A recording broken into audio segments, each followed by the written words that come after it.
horraantii sannadkan ayaa madaxweynaha Maraykanka Donald Trump waxa uu ugu baaqay waddamada Yurub inay dib u qaataan dadkii ka yimid waddamadaasi ee ka tirsanaa ururka Daacish ama ururada kale xag jirka ah ee ka dagaalamaya dalka Syria kadib markii inta badan dhulkii ay ka talinayeen ee waddamada Ciraaq iyo Syria ay kaga adkaadeen isbahaysiyada ay kala hogaamiyaan Maraykanka iyo Ruushka. waxaa lagu qiyaasaa ilaa 800 oo qof inay ka yimaadeen waddamada Yurub ayna ku biireen ururka Daacish.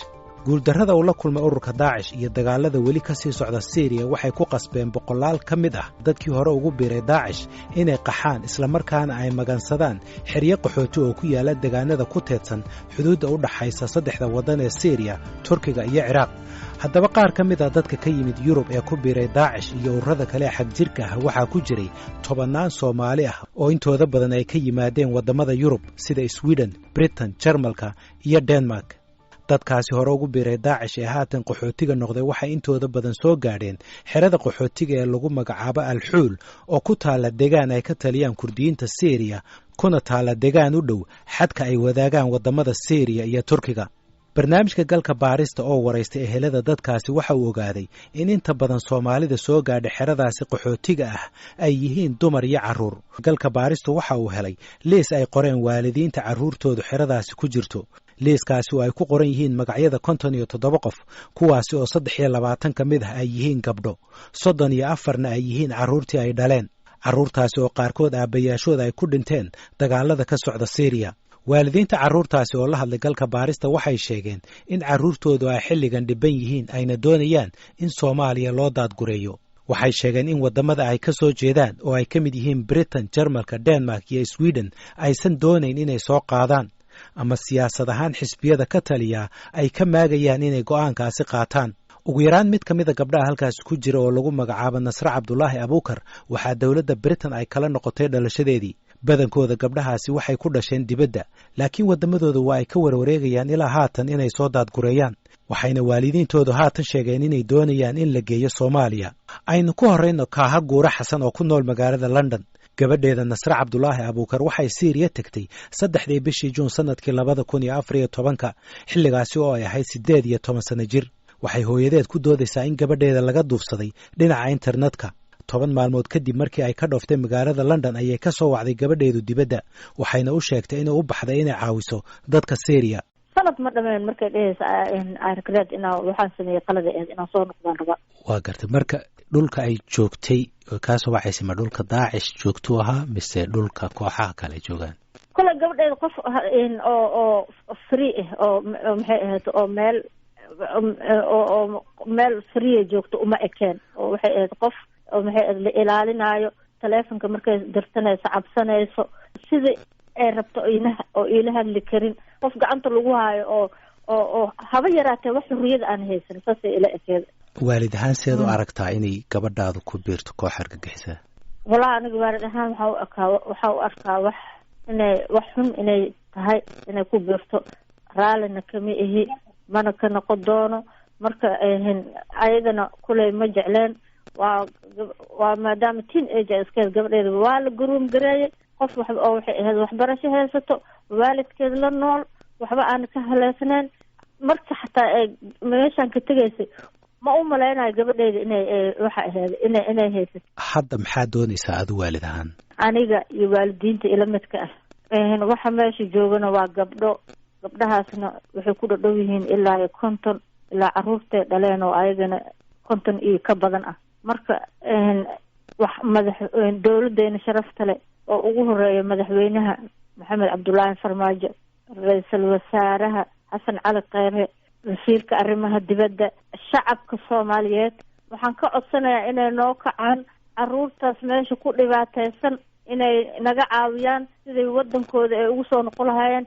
ilaa qof kasta waddan ay leedahay dawladda Soomaaliya waxaan ka codsanaynaa inay carruurtaas wadankooda noogu soo celiyaan ilaa qof kasta meesha u dhalataa loo celiyaa. dalka baaristu waxa kale oo uu la hadlay mid ka mid a waalidiinta ay carruurtoodu aadeen dalka Syria oo ku nool dalka Jarmalka.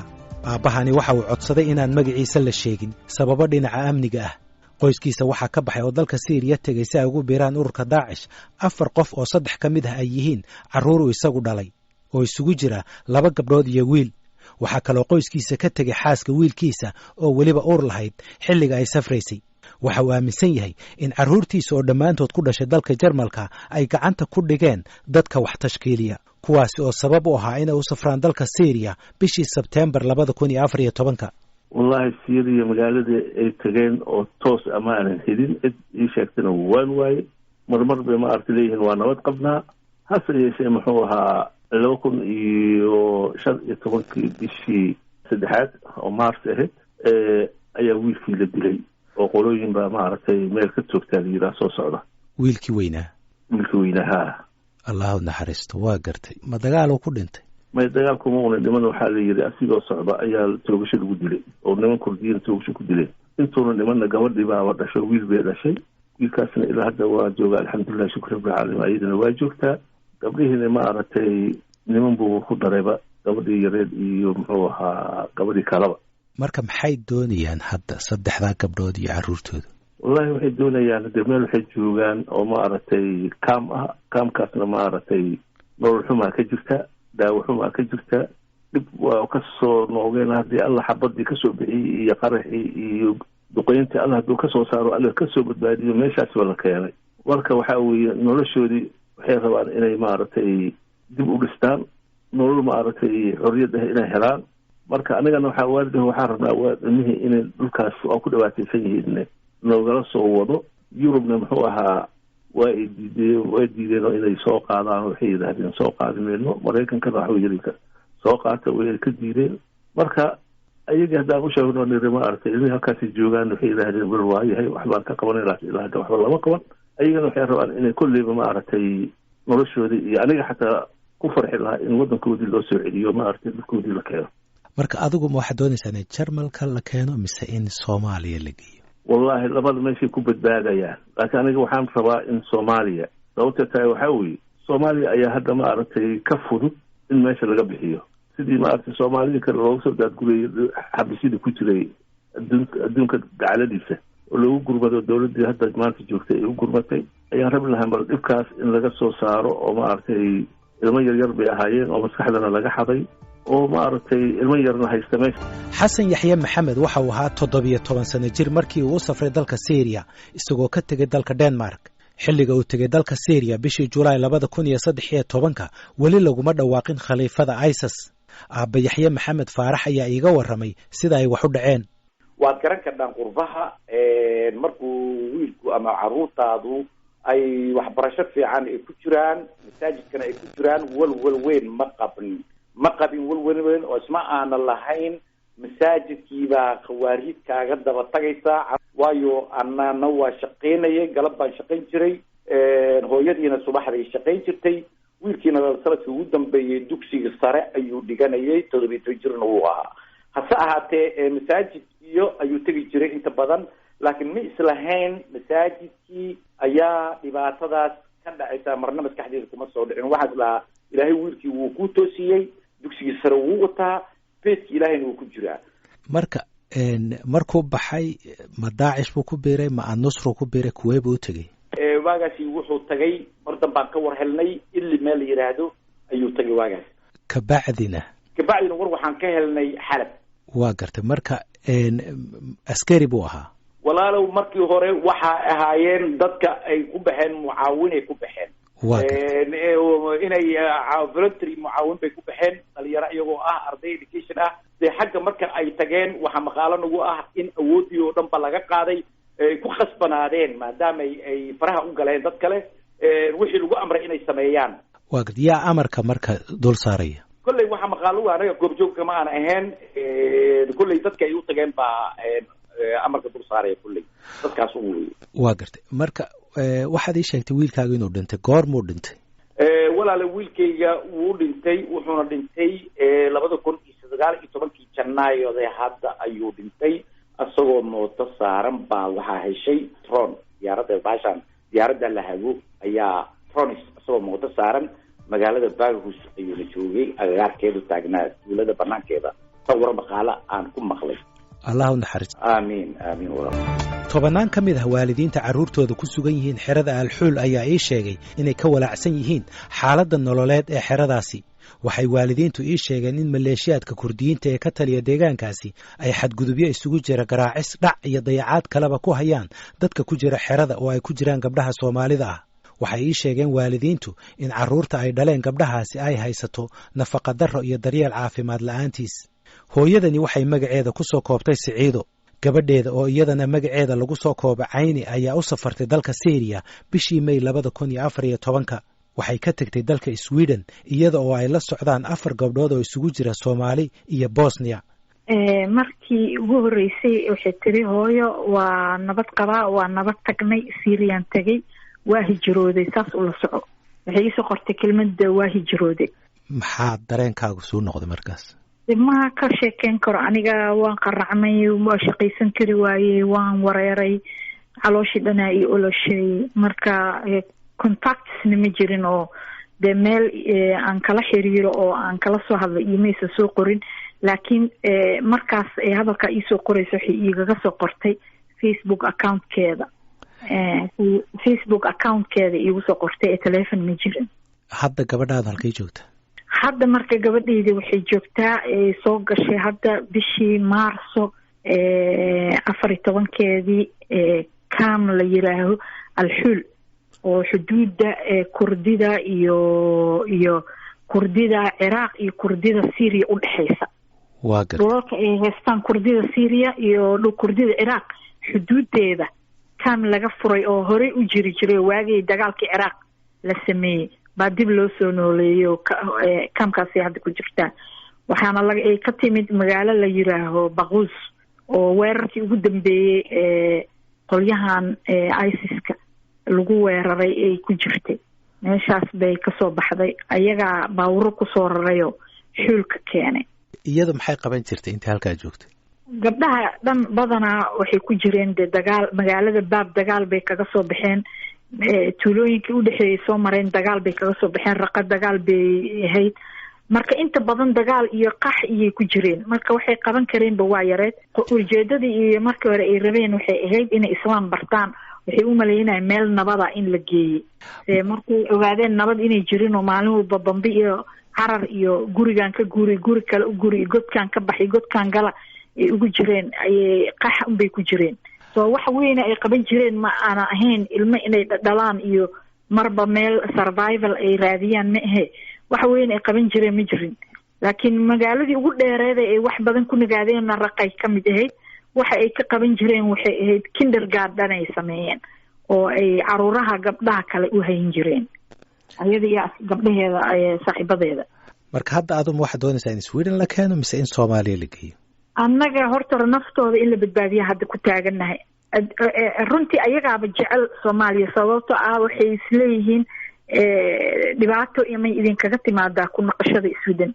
marka dawladdan jacayl iyo wanaag ay u hayso soo celintooda ma aysan muujinin. marka xoogaa dhibaataa ka taagan arrinkaas. hase ahaatee waa dawladda keliya ogolaatay oo iclaamisay inay rabto inay soo celiso, balse dawladdii waa minority, macnaha xisbiga haysta waa xisbi minority ku haysta meesha. marka hadduu si qayaxan u dhaw waan soo celinayaa in kursiga laga qaado la codeeyo, meesha dhan laga tuuray ka baqaayaan, way ka baqaayaan marka si cadcad inay u dhahaan. haddaba waddamada caalamka qaarkood ayaa bilaabay inay qaataan muwaadiniintooda ku jira xeryaha qaxootiga ama kuwa lagu qabtay dagaalka. bishii Abriil ee aynu soo dhaafnay, mas-uuliyiinta waddanka Kosovo waxay dalka Syria ka soo daadgureeyeen 110 qof oo hore ugu biiray jihaadiyiinta, kuwaas oo isugu jiray 74 carruur ah, 32 haween ah iyo weliba 4 rag ah oo dagaal soo galay. 2 toddobaad ka horna dawladda Faransiisku waxay dalkaasi ku soo celisay 12 carruur ah oo waalidkood lagu dilay dagaaladii jihaadiyiinta Syria, iyo 2 kale oo carruur ah oo iyaguna ay dhaleen jihaadiyiin u dhashay dalka Netherland oo ku dhintay dalka Syria. galka baaristu waxa uu ogaaday in ehelada gabdhaha Soomaalida ah ee ku jira xerada Alxuul ay la xiriireen mas'uuliyiin ka tirsan dawladda Soomaaliya ayna ka codsadeen in laga soo daadgureeyo xeradaasi lana geeyo Soomaaliya. haddaba dawladda Soomaaliya maxay ka qabtaa arrintan? su-aashaasi waxaan hordhigay safiirka Soomaaliya ee Midowga Yurub Cali Siciid Fiqi oo ka mid ahaa mas'uuliyiinta ay la soo xiriireen ehelada gabdhahaasi. muddo laga joogo 2 bilood ayaa waalidiin ila soo xiriireen oo maaragtay ku nool Yurub, kuwaasoo ii sheegay gabdha iyaga ay dhaleen inay ku sugan yihiin oo caruuro haysta ay joogaan maaragtay xerooyin u dhow Erbil magaalada oo kurdiga Ciraaq ku taalo. marka waxaan isku daynay inaan mataqaana aan xog aruurino waxaa hadda tirada inkastoo aan maaragtay lahaynin tirada dhabta ah laakiin waxaa lagu qiyaasaa 40 ilaa 50 gabdhood. gabdhaha qaarkood tan ugu yarna hal cunug ay haysataa, inta kalena ilaa 3 caruur ay haystaan. marka gabdhahan waxaa caruurta ka dhalay nimanka meeshii ka dagaalamayo dhalinyarada Soomaaliyeed meeshii tagtay oo ka wada imaadeen adduunyada geeskeeda oo dhan. marka hadda waxaad moodaa kulligood in laisku soo xareeyay oo ay xeradaas ku wada jiraan maadaama ururkii la jibiyey. wiilasha dhalinyarana ka dagaalamaya xagga ay u badan yihiin qaar dhintay iyo qaar xiran.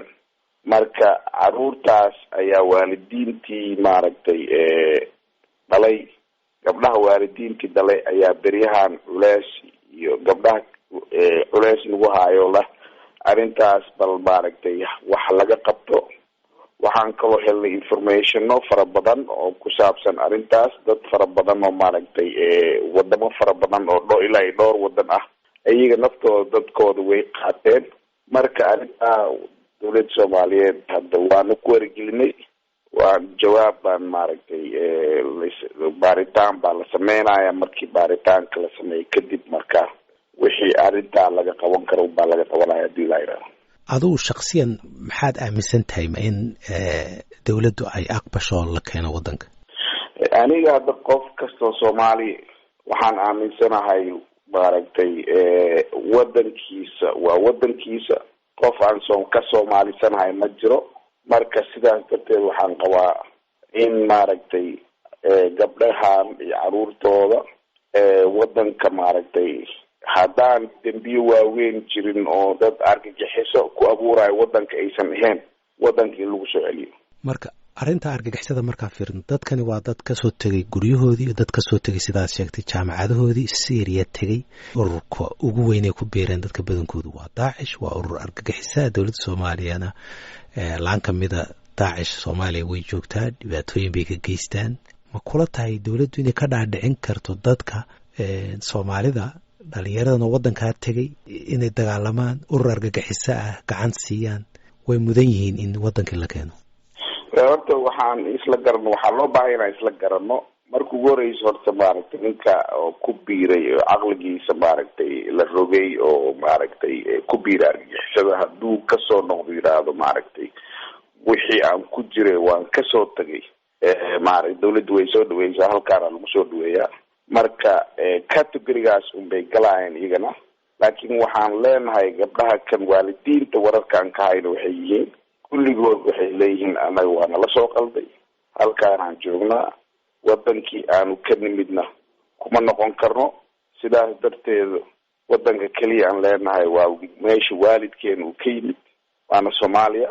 marka sidaan kuu sheegay go-aanka hadda ma aha maaragtay go-aan shaksi oo Cali Faqi keliya go-aanka gaarayo, laakiin waa go-aan guud u baahan maaragtay arrintan si qarannimo loo fiiriyo. haddii marka baaritaankii uu caddaado dadka kan inay yihiin dad iska maanta ah hadda xero qaxooti ku jiro dhibaataysan, hadda maaragtay go-aan baa laga gaaraya haddii la yidhaahdo. dawladda Soomaaliya waxaa 2 sano ee u dambeysay u suurto gashay inay dalka ku soo celiso dad Soomaali ah oo ku xirnaa wadamo dibadda ah sida Ethiopia, Hindiya, Liibiya, Seychelles iyo Kenya. haddaba maxaa la gudboon dawladda Soomaaliya marka ay noqoto xaaladda dadka Soomaalida ah ee ku sugan xerada Al-Xuul ee dalka Syria? sidoo kale dawladda Soomaaliya ma haysataa tasiilaadkii ay ku soo daadgurayn lahayd dadkaasi, isla markaana ay ku dejin lahayd, iyo weliba kartidii ay kula socon lahayd dhaqdhaqaaqa iyo dhaqan celinta dadkaasi?